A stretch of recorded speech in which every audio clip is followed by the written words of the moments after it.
Hello everyone, welcome to my channel. আশা করি সবাই ভালো আছেন। আজকের ভিডিওতে আলোচনা করব যে বাংলাদেশের থেকে আমরা যে ভেজিটেবলস ফ্রুটস এগুলো যে এক্সপোর্ট করি, এই এক্সপোর্ট করার মধ্যে মোটামুটি আমাদের 12 মাস আমাদের এক্সপোর্ট চলে। আমরা সবাই জানি ইউরোপ সেক্টরে মোটামুটি 9 থেকে 10 মাস এক্সপোর্ট রানিং থাকে ভেজিটেবলস, আর মিডল ইস্টে ভেজিটেবলস এক্সপোর্ট রানিং থাকেও 10 মাস 9 মাস এরকম। বাট ওভারঅল একটা হিসাব করলে একই সময় তো এই ইউরোপ আর ইউরোপ আর মিডল ইস্ট একই সময়ে এক্সপোর্ট বন্ধ থাকে না। এটা ডিফারেন্ট কন্ডিশনস থাকে। মনে করেন ইউরোপে বন্ধ থাকে সেপ্টেম্বর অক্টোবর, আর মিডল ইস্টে বন্ধ থাকে জানুয়ারি ফেব্রুয়ারি। তাও পুরোপুরি বন্ধ থাকে না, কিছু প্রোডাক্ট সবসময় রানিং থাকে। সো আজকে আলোচনা করবো ইনশাল্লাহ যে 10টা প্রোডাক্ট নিয়ে আপনি যদি রেগুলার কাজ করেন, যে 10টা ভেজিটেবলস বা ফ্রুটস যদি নিয়ে রেগুলার কাজ করেন, তবে এগুলা 12 মাস বা ফুল সিজনে আপনি বাংলাদেশ থেকে এক্সপোর্ট করতে পারবেন সেটা নিয়ে। সো আমি আগেই বলছি যে মিডল ইস্ট এবং যে ইউরোপ দুইটা আলাদা আলাদা সেক্টর। মিডল ইস্টের জন্য যে 10টা প্রোডাক্ট আছে যেটা আপনি রেগুলার কাজ করতে পারেন, ঠিক ইউরোপের জন্য প্রায় 10-12টা প্রোডাক্ট আছে যেগুলো আপনি রেগুলার কাজ করতে পারবেন। সে মিডল ইস্টের জন্য যদি কথা বলি, তো মিডল ইস্টের জন্য যে 10টা প্রোডাক্ট নিয়ে আপনি রেগুলার এক্সপোর্ট করতে পারবেন, তার মধ্যে 1 নম্বর হইতেছে কাকরোল। কাকরোল হচ্ছে one of the most demanding vegetable for middle east, whether it is Dubai, whether it is Bahrain, Kuwait, Oman, whether it is Saudi Arabia, Dammam, Jeddah, Mecca, Riyadh, whatever. So কাকরোল হইতেছে one of the most demanding vegetable Bangladesh থেকে, যেটা কাকরোল শুরু হওয়ার সাথে সাথে regular export শুরু হয়ে যায় বাংলাদেশ থেকে।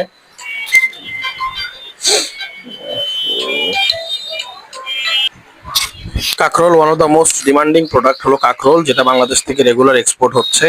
কাকরোলের ডিমান্ড আসলে বলে শেষ করা যাবে না। নাম্বার 2 হইতেছে পটল। কাকরোলের সাথে পটল, আপনার শিপমেন্টে যদি 2000 কেজি মালের অর্ডার থাকে, কাকরোলের সাথে পটল সেম সেম তালে যায়। সো 2 নম্বর মিডল ইস্টের জন্য সবচেয়ে ইম্পর্টেন্ট প্রোডাক্ট ভেজিটেবলস, সেটা হইতেছে পটল। 3 নম্বরে যদি বলি তাহলে কাঁচা কলা। আপনি কাকরোল পটল যেন ফুল সিজনে আপনি দিতে পারবেন, ঠিক তেমনই কাঁচা কলা আপনি পুরা ফুল সিজনে আপনি এক্সপোর্ট করতে পারবেন বাংলাদেশ থেকে।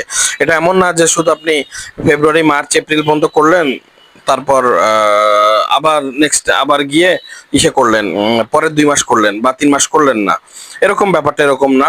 সো কাঁচা কলা এমন একটা প্রোডাক্ট যেটা আপনি একেবারে পুরো ফুল মিডল ইস্টের সিজনে আপনি রেগুলার এক্সপোর্ট করতে পারবেন। 4 নম্বর হইতেছে কচুমুখী।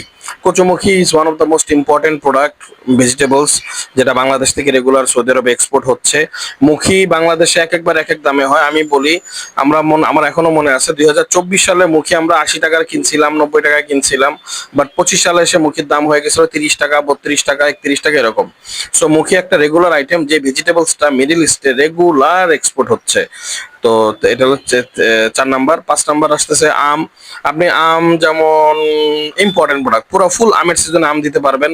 তারপর হইতেছে কাঁঠাল। 6 নম্বর কাঁঠাল। কাঁঠাল হইতেছে আরেকটা ইম্পর্টেন্ট প্রোডাক্ট, যেটা আপনি সারা বছর ভেজিটেবলস এক্সপোর্ট করে যে পরিমাণ ডলার আপনার অ্যাকাউন্টে আসবে, এই আমের সিজনে আমাল কাঁঠাল এক্সপোর্ট করে তার অর্ধেক এসে পড়বে। সাপোজ আপনি 9 মাস 10 মাস এক্সপোর্ট করতেছেন, আপনি সারা 10 মাসে মনে করেন আপনি $4 লাখ এক্সপোর্ট করছেন। আপনি আমার কাঁঠালের সিজনে 3 মাস এক্সপোর্ট করে $5 থেকে $10 লাখ আপনার অ্যাকাউন্টে আসতে পারে, এক্সপোর্ট আর কি হতে পারে, যদি ওইভাবে বায়ার যদি ভালো হয় বা আপনি যদি ওইভাবে আগাইতে পারেন।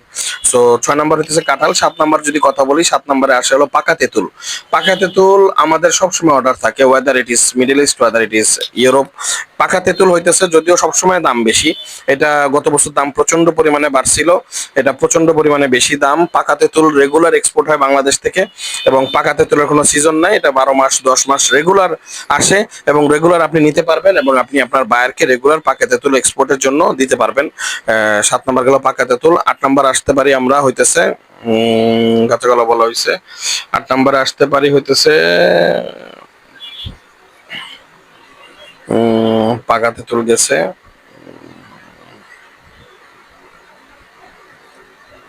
আমি বলি ও পান, সরি, পান। পান তো হইতেছে একটা 12 মাসি সবজি। মনে করেন যারা মিডিল ইস্টে কিন্তু সাধারণত সৌদি আরবে যারা ভেজিটেবল এক্সপোর্ট করে, তারা পানও এক্সপোর্ট করে মোটামুটি।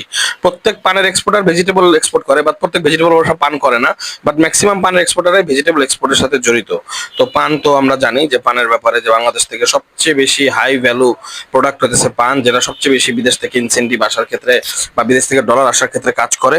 তো 8 নম্বর হতেছে পান, যেটা বাংলাদেশ থেকে রেগুলার এক্সপোর্ট হচ্ছে বিদেশে। দেন হইতেছে আরেকটা আছে, সেটা হচ্ছে আলু।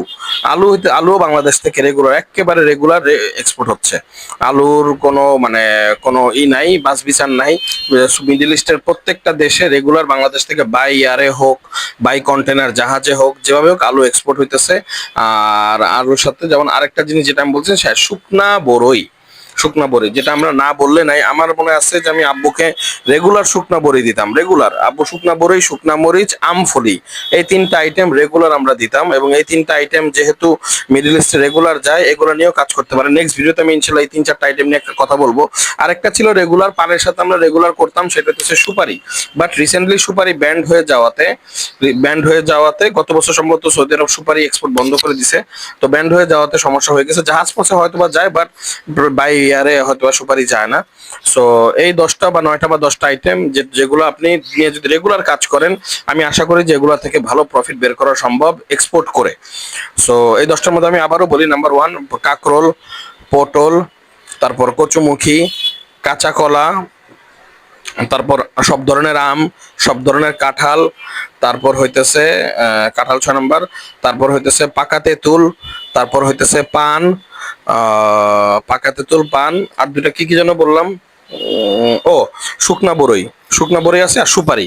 এই 10টা আইটেম যদি আপনি একটু মনোযোগ দেন, আমি মনে করি ব্যক্তিগতভাবে, এবং 10টা আইটেম যদি আপনি প্রমোশনাল প্রোডাক্ট রেডি করে যদি আপনি রেগুলার ভিডিও বানান, কন্টেন্ট ক্রিয়েট করেন, বা বাইরের কাছে যদি রেগুলার মেইল করতে থাকেন, বা বিভিন্ন আপনার বিদেশে যে সমস্ত লোক আছে তাদের মাধ্যমে যদি আপনি বিভিন্ন বায়ারদের সাথে কন্ট্যাক্ট করার ব্যবস্থা করতে পারেন, আশা করি যে একবার অর্ডার শুরু হলে জিনিসটা আপনাদের কাজে দিবে। Thank you for watching my video.